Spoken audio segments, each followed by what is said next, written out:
Hello, hello, hello! Hello, sunshines! Welcome or welcome back to my YouTube channel. Nakakapanibago kasi ngayon lang ulit ako mag-vlog. After a month kasi I've been struggling dahil nga umalis yung asawa ko. Bumalik na siya sa work. And first time parent pa lang din kami. So ginagamay namin, kinakapa namin yung anak namin. Kung paano yung routine niya, kung paano siya matulog, yung schedule niya, ganyan. And also, tinutulungan din kami nila mama and papa, si kuya at saka si Gian na alagaan siya. Especially ngayon na wala nga si Arlan. So, bumalik siya ng Kentucky para mag-work and right now, nasa field siya. So, update lang guys kay Bogart, kay Zar Jazel. So, transition namin siya from bottle to breastfeeding. So, 3 days na siyang nagbe-breastfeed and so far, so good naman. Sobrang nahirapan ako nung first day niya na nag-breastfeed kasi iyak siya ng iyak. So, hindi siya sanay sa flow ng daddy ko kasi nga slow flow pa lang nun. Low milk supply pa lang ako nun kasi hindi siya naglalatch. Ngayon, gising na naman siya kasi sabi nung doktor, kapag nag-breastfeed ka, magiging clingy yung anak mo sa'yo. So, medyo nahihirapan na ako ngayon. Pero ini-enjoy ko siya kasi sobrang dali lang. I mean, hindi madali. Like, madali kasi hindi na ako tatayo para gumawa ng milk sa gabi or kapag need niya, kailangan ko na lang na buhatin siya din padedein. Then hanggang sa makatulog siya. So, yun. Gising na naman siya. Punta natin. Ayan, hindi pa naman siya gising pero light sleeper na siya ngayon na hindi ko siya kasama, ganyan, pag di ko siya binubuhat or wala akong contact sa kanya. And katabi ko siya matulog pero may lounger siya para hindi ko siya madaganan, ganun.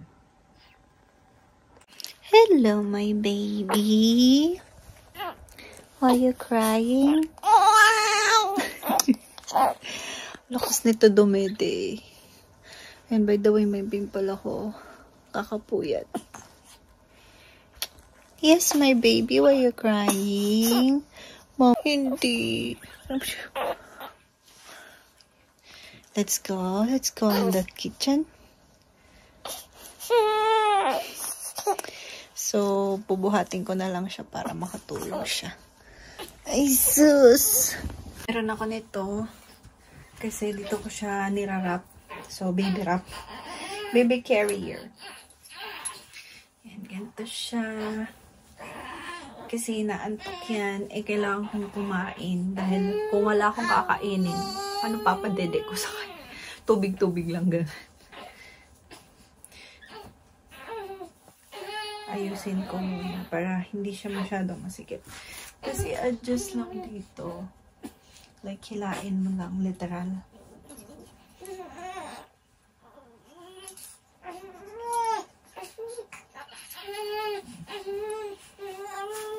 Hindi.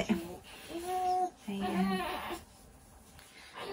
So, papakiramdaman ko muna kung masikip or hindi. Wait lang po. Galit na galit siya. Halika na, halika na, halika na. Gusto niya laging buhat na. Kasi, yun nga. Nag-breast milk kami. Breastfeed pala. Ay, sus. Tama na ba? Ay, hindi mahulog. Anak ko, magkawagalaw. Ay, yung dede ko.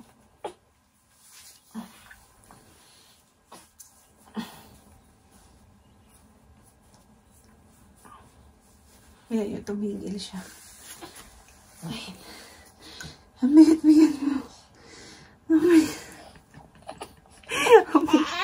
Hindi na. Joke lang.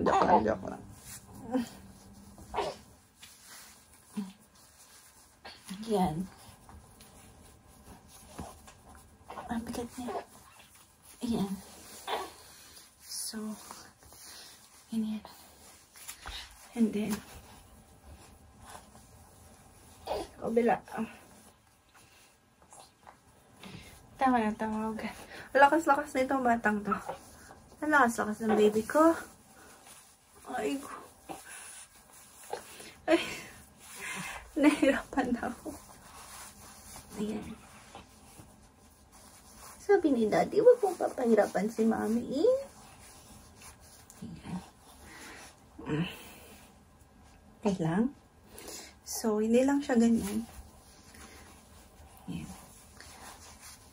Diba? Paglagay pa lang nakahirap na. Then, meron pa siyang ganyan. Para pang support sa ulo niya.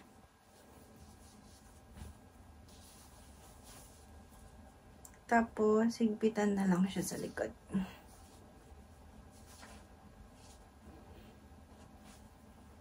Tapos na yun. Ayan.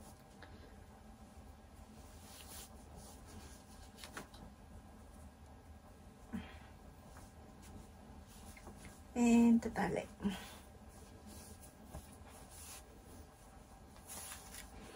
Ayan, tumigil siya.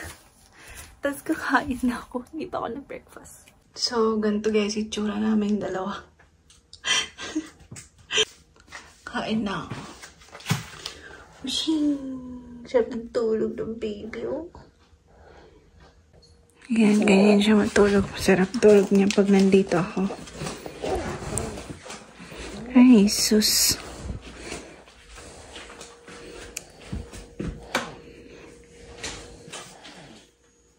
And papainit lang tayo ng tubig.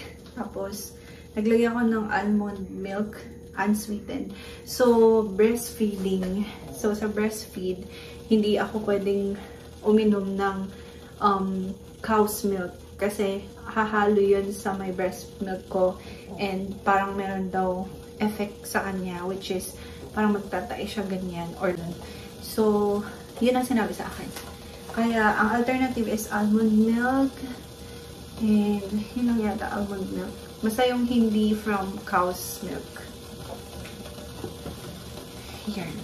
Mainit na yung tubig.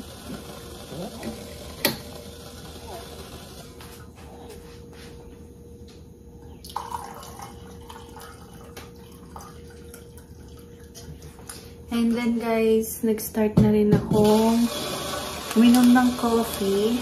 So, itong coffee na to is from Hello Glow. And this is from Ate Rhea from Urbanity Boutique. So, nagpa-uwi ako sa hipag ko noong umuwi siya ng Pinas and inuwi niya dito. So, by the way guys, ito, isang beses ko lang siya iniinom sa isang araw. Hindi ako nagsusobra like 3 glasses, hindi. So, isang glass lang talaga sa isang araw. Kasi, kailangan ko din dahil inaantok na ako ganun pag minsan. And, tinanong ko din naman sa doctor if pwede ako mag-take ng caffeine. Yes, pero wag masyado or wag sobra. So, tinanong niya din ako kung ilang beses ako umiinom ng kape sa isang araw. Sabi ko, isa lang. Tapos sabi niya, okay lang. Basta, don't drink like 3 to 5 glasses a day, sabi niya.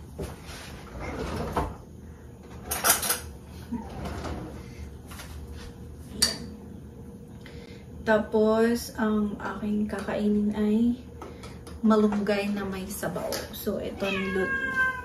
Hi, Leila! Hello! So, piniprepare na ako nila mama at papa ng malunggay na may sabaw. Tapos, bangus yung kanyang halo, ganun. Morning pa lang to, Wala pang afternoon. By the way, si mama, walang pasok. Si papa na pumasok. No, baby, it's raining. It's raining outside. Okay? No, okay? No, okay? Si Gian naman tulog. Tapos si Kuya natulog din. Kasi gabi ang work nila eh. Diba may buhok pa?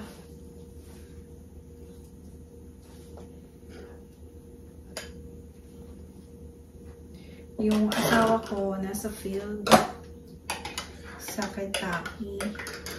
Kawawa naman siya kasi mag-isa niya lang daw na-cook right now na available. So, ang papakainin niya is 350 na soldier. Imagine that. Ayan, so, kita niyo naman din ako nakakapag-ayos. Hindi tulad dati ng buntis ako na may time ako mag-ayos.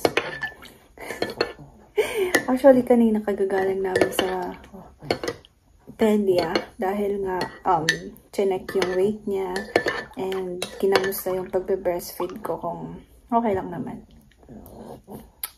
Tuluan na.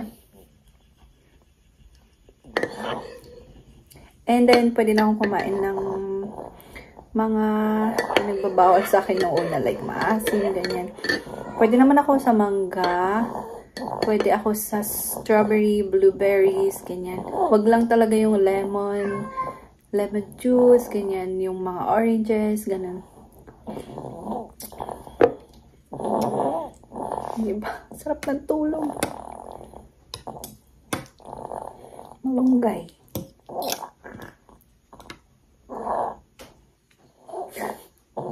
Pareho ng tatay, humihilig.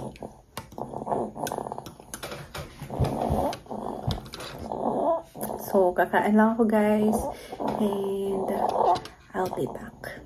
Tapos na akong kumain. And itong baby ko, nakangango. Napasukan ka ng langaw. Uy.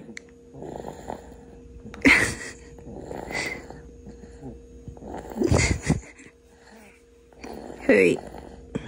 Natutulog.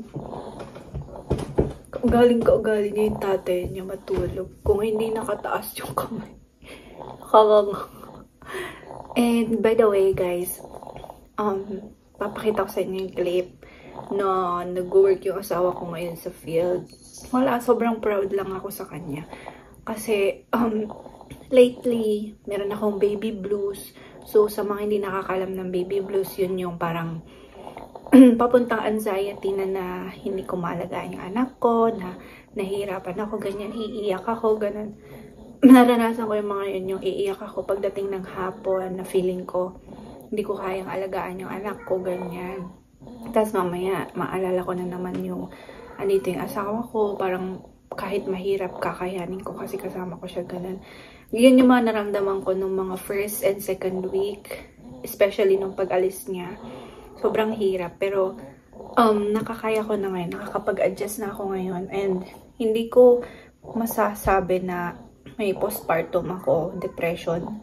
Wala naman, kasi hindi naman ako yung tipo na magmumukmuk ganun. So, lalabas ako ng kwarto, ganyan, o kaya i-check ako nila mama at papa, and ni Jian, tsaka nila kuya. Hindi naman nila ako pinapabayaan. So, love na love naman nila yung anak ko. Kaya, masaya din akong ganun. So, ayun, pakita ko yung clip na nag-work siya.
Sobrang proud ako sa kanya kasi kaya niyang gumising ng 3 AM, tas magpapakain siya ng 350 soldiers.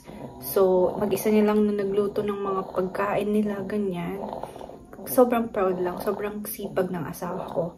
And I'm so blessed na siya yung binigay ni Lord sa akin. And sobrang bait niyang maging tatay at asawa sa anak ko. So, ayan lang, and advance happy Mother's Day sa lahat ng mga mommies and soon to be mommies dyan. Happy Mother's Day, guys. And by the way, binigyan na ako ng advance Mother's Day gift ng asawa ko, which is iPhone 13 Pro Max, yung Alpha and Green. And hindi ko in-expect na papaaga niyang ibigay kasi akala ko sa kanya ibibigay kapag umuwi na siya dito. Pero, ayun, thank you so much. Kasi, first time ko magkaroon ng phone na malaki yung storage. Una ko naging phone, 32 gig, tas 64 lang. Tapos, yun, ngayong pinigay niya sa akin is 260, basta 200 plus gig. So, madaming pictures ang natitake ko. Dami kong pinipicturean sa anak ko, ganyan. Kasi, nisend ko din sa kanya. And ito na rin siguro yung gagamitin ko para mag-vlog kasi mas portable. And medyo nahihirapan ako pag yung camera pa yung gagamitin ko. So, yun lang guys. Nag-a-adjust pa ako and kung may mga questions man kayo or mga advices para sa akin sa pagbe-breastfeed ko, sa postpartum body ko, ganyan. Comment lang kayo guys. And also, tumatanggap ako ng mga inspirational messages or comments. Sobrang nakakataba ng puso kapag may mga nagme-message sa akin na kaya ko to, ganyan, na kahit malay asawa ko, kakayanin ko, ganun. So, thank you sa mga nagme-message sa akin and laging nagche-check. Especially sa mga kaibigan ko sa Kentucky, sa Tennessee. Alam nyo guys kung sino kayo. Sobrang thankful ako na lagi nyo akong chine-check kahit malayo na ako sa inyo. Sobrang thankful ako guys. So, ayun, end ko na tong vlog na to. And expect nyo guys na medyo araw-araw na ako mag-vlog. Pero yung pag-edit ko, yun lang yung aking titignan. So, thank you guys so much for watching this video. And I hope nag-enjoy kayo and nalaman nyo yung aking short morning routine kasi patanghali na.